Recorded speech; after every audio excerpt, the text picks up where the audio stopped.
Club today to welcome Congressman Kevin Yoder. All right.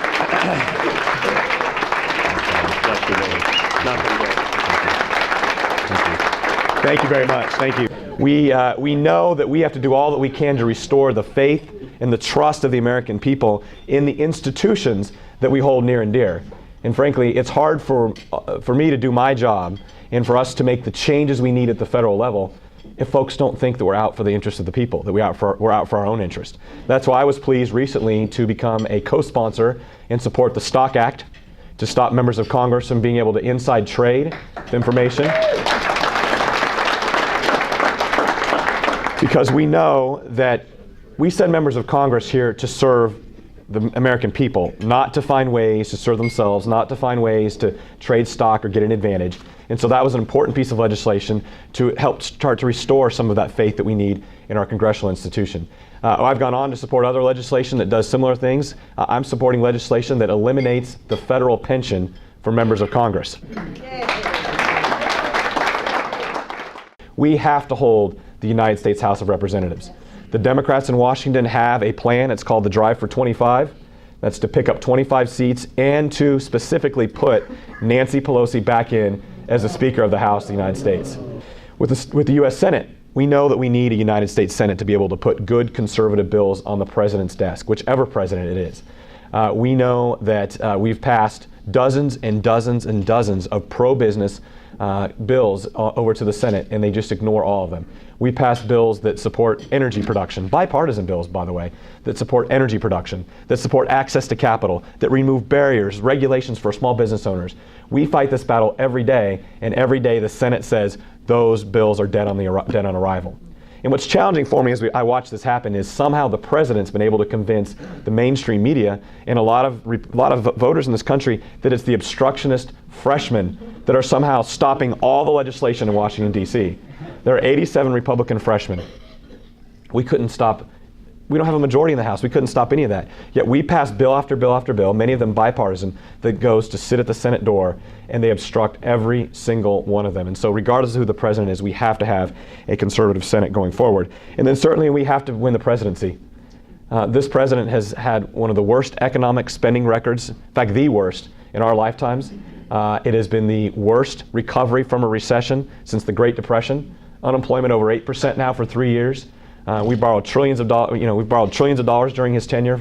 I think it's going to be $5.5 trillion over the course of his 4 years. We're set to have another $1 trillion deficit year next year.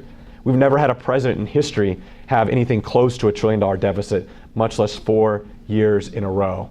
We believe in the free enterprise system. We believe in free markets. We believe that the power of the individual to work hard and build a future for themselves is the key to the recovery in this economy. Now, you've heard me talk about Kansas before and what we stand for. Think about Kansas's promise to this country. Folks came out here 150 years ago, built a lifestyle out of this prairie. There was nothing here. We came out and we built businesses, we built communities, we built schools, and we did it through hard work and determination.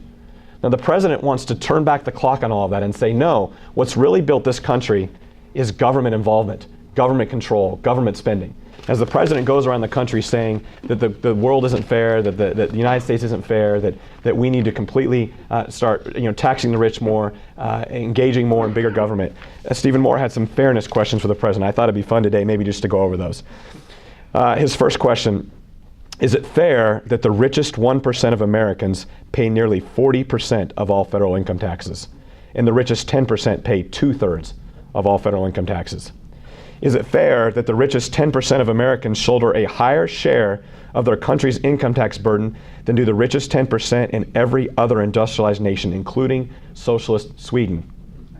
Is it fair that the American corporations pay the highest statutory corporate tax rate of all other industrialized nations but Japan? And you know that Japan cut their rate in April 1. We will be the highest corporate rate in the world. Is it fair that Americans who build family businesses, hire workers, reinvest and save their money, paying a lifetime of federal, state, and local taxes, often climbing into the millions of dollars, must then pay an additional estate tax of 35% when they die, rather than passing that money on to loved ones? Is it fair that after the first 3 years of Obamonomics, The poor are poorer, the poverty rate is rising, the middle class is losing income, and some 5.5 million fewer Americans have jobs today than they did in 2007. Is it fair that roughly 88% of political contributions from supposedly impartial network television reporters, producers, and other employees in 2008 went to Democrats? It's unfair to me. Is it fair that thousands of workers won't have jobs because the president sided with environmentalists and blocked the shovel-ready Keystone XL pipeline? Is it fair that federal employees receive benefits that are nearly 50% higher than those of private sector workers whose taxes pay their salaries, according to the Congressional Budget Office? Is it fair that in 27 states, workers can be compelled to join a union in order to keep their jobs? Is it fair that nearly 4 out of every 10 American households now pay no federal income tax at all, a number that has risen every year under Mr. Obama? And is it fair, finally, that our kids and grandkids and great-grandkids who never voted for Mr. Obama will have to pay off the $5 trillion of debt accumulated over the past 4 years without any benefit to them? What the president wants to do is, after you've failed to utilize the opportunities given to you, is to come in on the back end and force government back into our lives to create a fairness of results. That's not the fairness we stand for in this country. We stand for fairness of opportunity. Thank you so much. Glad to be here. Thank you for your support.